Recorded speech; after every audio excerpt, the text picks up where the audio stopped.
Riset pembangunan ekonomi hijau yang selama ini berjalan di 34 provinsi memaparkan hasil kajian region Sumatera.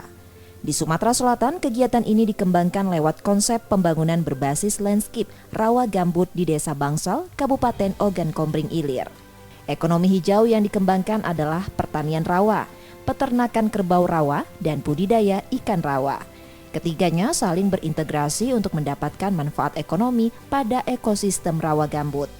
Dengan kerja kelompok, masyarakat Ula Kuto Mandiri berkomitmen meningkatkan perekonomian rumah tangga dengan tidak merusak rawa gambut, selain menjaga populasi kerbau rawa sebagai spesies endemik.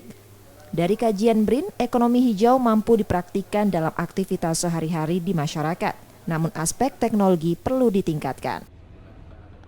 Harus menjadi pembicaraan, paling tidak itu, sehingga mereka paham bahwa ekonomi hijau itu ternyata nggak harus yang high tech ya, nggak harus yang memiliki dimensi korporasi yang besar, tapi aktivitas masyarakat day to day bisnis, day to day daily life itu memiliki dimensi ekonomi hijau. Itu yang pertama. Kemudian adalah penguatan di aspek teknologinya.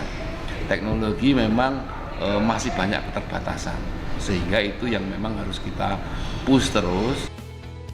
Hasil riset yang dilakukan BRIN diharapkan menjadi penentu kebijakan pemerintah daerah dari dengan data valid dan kredibel.